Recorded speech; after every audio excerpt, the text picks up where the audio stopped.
وصون تهين قلت ما أبقى عبد العزيز تو أك عبد العزيز فود ونقولنا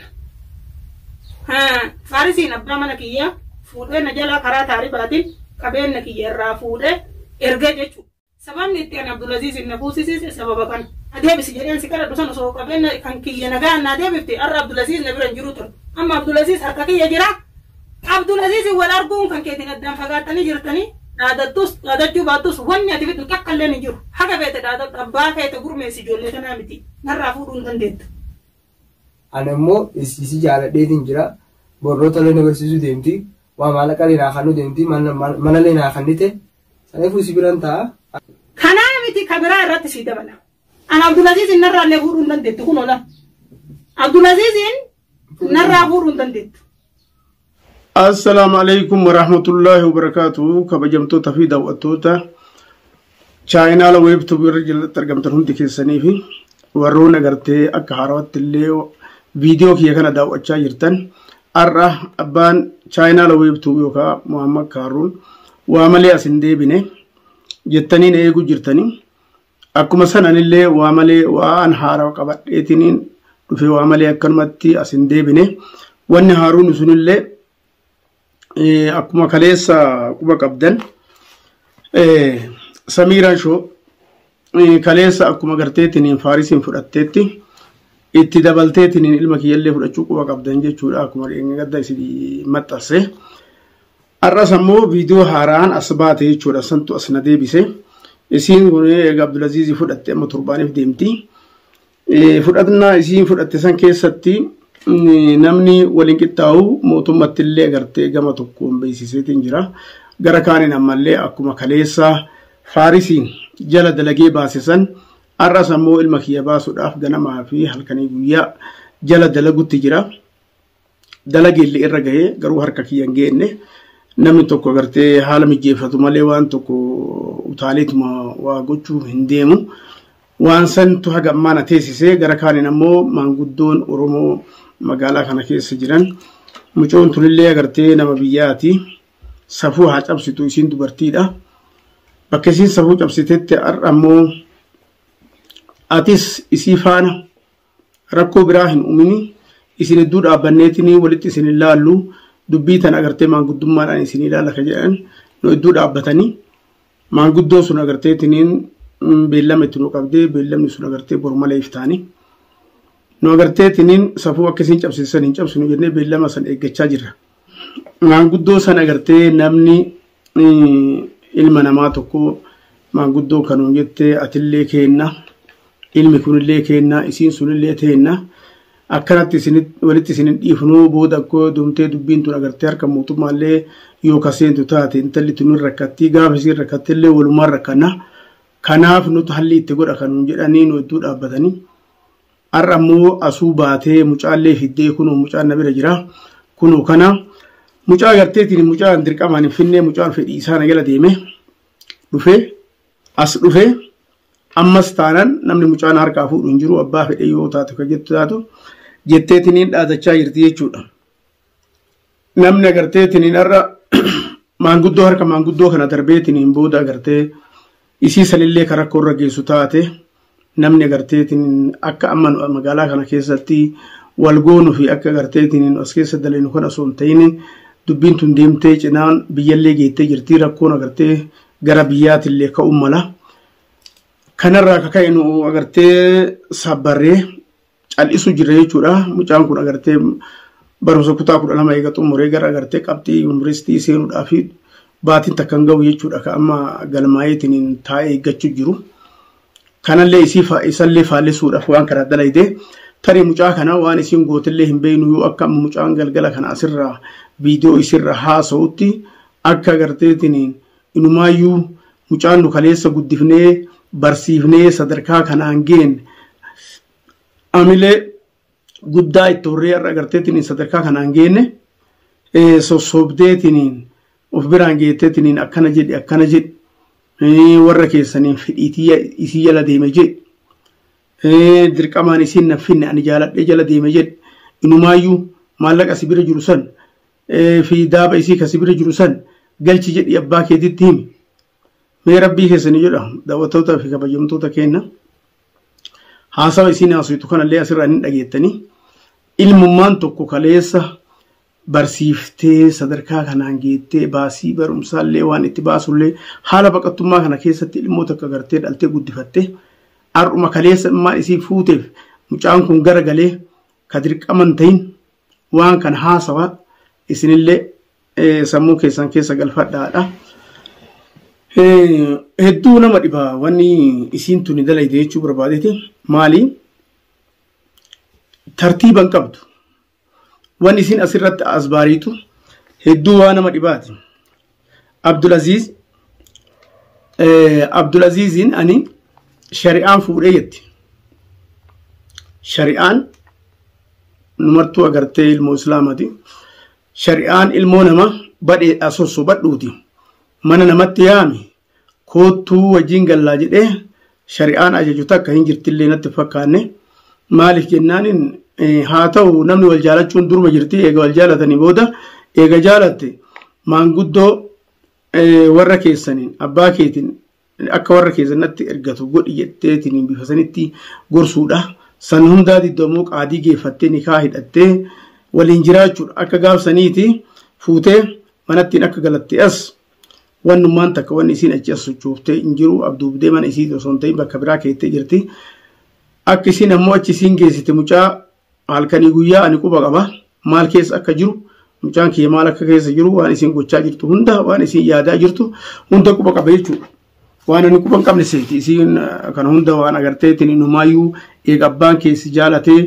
inumaa yaaga gaafa ani si fudheeti asi guyyaa haganaa osoo kas fedhu taate maaliif si barbaaduu dhabee maasii bilbiluu dhabee bilbilli isaa cufaadha ilaa ammattu hin dalagu jechuudha waa hundarraa cuftee jechuudha hatta shabakaa gubbaan jiru emilii wannoon isaa waayisaappii imoon isaa vaayibar isaa tokkochi hin dalagu jechuudha kana waan taateef waan ani quba hin qabne seeti osoo quba qabaachuu baadhee obsaa gana kana yuun qabu akkuma san haati manaa ummaan isaa jechuudha hedduu isiidha namni na cinqaa jiru agamitti haga ammaatitti ustaka jettu isiilleen hedduu natti qaaqaa jirti namoonni illee hedduu ganama galgalas deemaniitu obsi wannaan jedhan malee halliin ammatti wanni godhame takka hin jiru guyyaa lama sadiin kana borumaa iftaan eeggachuu barbaada kanaan booda waan ta'u walumaan laala jechuudha kanaafu Abdulaziz akkuma isiniin jedhe sanii Abdulaziziin shari'aan fudhee jetti shari'aan isin fuutillee akkuma isin agartan kana akkuma isin hime kana jechuudha gama biraatiin ammoo osoo asin shari'aadha jettu Abdulaziz ani barbaadee osoo hin ta'in ani sossobee baasee osoo hin ta'in ufiin jaalateetiin na jala deeme kaleessallee waan na janaajjanaa tureef hedduudhaan osoo isaa wal janaajjanaa jirru Faaris dhufee jennaan Faaris na fuudhee amma Faarisii sun deemee jennaanin Abdulaziziin Faaris eega deeme ana jaartii si godhadhaa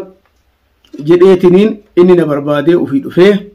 walitti dabalamne kan jettu asirratti haasawiti waan Faaris na jalaa badeef abbaan isaa Faaris abbaa warra kiyyaa waan inni baasee na jalaa ergeef bakka isaatiin isaa kana buufadheetti badala isaa jechuun badala isaa Abdulaziz ilma isaa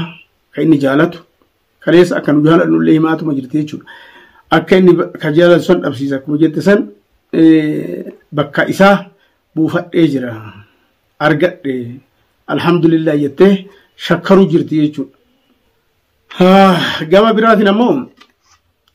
abbaan kee maallaqaa fi daaba abbaa mana kiyyaa na jalaa baasee ittiin isuma saniin mucama gartee jaarsa jettee galee fudhattee shari'aadhaa fudhe jette sanii garagaltee kana na jalaa fudhate ka jettu isaa kanallee miti as baatee isumaayyuu bira keetteeti haga Faaris daaba fi maallaqa qabeenya keessan na dhufutti Abdulaziziin arguuyyuu hin dandeettanii ijumaalleen arguuyyuu hin dandeettanii jette mee rabbi sodaadha waa meeqa asirratti haasofte talifu wanni isiin asirratti haasofte waa meeqa sila isiin tun akkuma jettu diinagdee saniif Abdulaziziin barbaadde moo akkuma jettu san jaalalaaf barbaadde moo akkuma jettu san jaarsa godhadha jettee barbaadde moo akkuma jettu san shari'aadhaan fuudhee shari'aadhaan wal fuune jettu san shari'aa saniin bultii waliin ijaarrachuu barbaadde moo maal akka isin barbaadde waan agartee viidiyoo sanillee isinillee ilaaltanii irraa yaada nu kennitanii koomentii na barreessitan jechuu barbaadeeti. Mee waan isin jettu viidiyoo gabaabduu isin maxxanseetiin walitti dachaan alaalame. Miidhaa qabeenna kiyya naa deebisi jedheen si kadhadhu sana osoo qabeenna kan kiyya nagaan naa deebifte har'a Abdulaziz na bira hin jiru ture. Amma Abdulaziz harka kiyya jira. Abdulaziz wal arguun kan keetiin addaan fagaattanii jirtanii dhaadachuu baattus wanni ati bitu qaqqalleen hin jiru. Haga feete dhaadatu abbaa feete gurmeessi ijoollee kanaa miti. Narraa fuudhuu hin dandeettu. Ani immoo isi jaaladheetiin jira. Borroota illee agarsiisuu deemti. Waa maallaqa illee naa kannuu deemti. Mana illee naa kannite. Saniifuu isi biran ta'a. Kanaa miti kabiraa irratti si dabala. An Abdulaziz narraa illee fuudhuu hin dandeettu kun ola. Abdulaziz narraa fuudhuu hin dandeettu. Narraa illee fuudhuu illee hin dandeettu ijaan illee argitu ammoo. Yoomumaa ijaan sin agarsiisu. Kabajamtoota fi daawwattoota kiyyaa waan isin asirratti haasoftu waan mucaa kana haasofsiiftullee kunoo waan dhageettan kana akkuma agartee harka ol qabdee mucaa qabdeetiin mee kunoo kana Abdulaziz nama narraa fuudhu laala jettee isin dhaadattu san yoo isin kalee badheedha fudhatte akkasitti harka qabdee eenyuma narraa fuudha jettee ka dhaadattu saate nu warri kaleessa biyya namaa baqattummaa keessatti dhallee guddifnee barsiifnee har'a sadarkaa kanaan yeroo silaa inni ufillee oolche jennu isiin nurraa fudhattu san dhaaduu isin dhaadattu sanii miti waan lubbuu isii agarteetiin waan nama gochuu namni danda'u isin agarteetiin yaada kennachuu dandeettan jechuu barbaadeeti akkanumatti usnee teennamu dhugamatti dhaaduma isiisan sodaannee teennamu dha'innee ilmoo san akkaataa irraa fudhannu goonaa isinuu ni beektan. Rakkoon qabu ariifachuun ammoo balleessine malee waan tolchinu jechaa fi waan kana goone wanni keessa agartee keessa beeytonni waan isiin haasoftu jedhan akka information argannetti yoo dhufanii kan mucaa kana agartee na barbaadanii kanarraa fuudhan taate isas anis walumaan dhabama taana lubbuutiyaaf ta'e isaallee hin argan ka jettu akkasii waan san dhaatachaa jirti jechuudha. Dubartiin takka ni beeytanii yoo waan jaalatte dhabde waa hedduu nama dhabsiifti ilmootii agartee morka isii kanaaf dhabuun qabu ka jedhuuni obsee duubatti harkifachuu jira malee wanni biraa wanni agarteetiin duubatti harkisaa jiru hin jiru. Kanaaf maanguddoon tiyyallee warra agartee chaayinaala kiyya kana ilaalaa jirta warri maanguddoon beellama nu qabdanii waan isiin dalagaa jirtullee asirratti argaadha. Kanaan booda ani maammakkaarruun obsa samiidhaadhaaf hin qaba jettanii nan eeggatinaa. Ani ilma kiyya akka tarraa fudhadhu hin beekaa duraanis hin beekaa har'as hin beekaa kabajama keessaniif hagarraatitti taa'ee obsee ilmoon tiyyatuun agartee rakkoo birarra hin bu'inii rakkoo lubbuun isaa har'a rakkoo biraa keessan seeninii jechaaf cal'ise malee ani lubbuu ilmoo tiyyaa baraaruu dhiisii lubbuu nama biraatu baraaruu danda'a jechuudha. Dhabamtu lubbuun isii dhabamti malee fixu namni biyyatti wal fixa malee ilmooti jaalatteef jibbite irraa fudha mush isii miti warroonni warra kana waan kana dalagan hundi isaanii waliin gatii isaanii argachuuf deemanii kuni waan kana waan ta'eef wal nama gaafachiisu hin jiru jechuu barbaadeeti. Kanaaf waan haaraa ta'een inshaallah yeroo gabaabaa keessatti guyyaa gabaabaa keessatti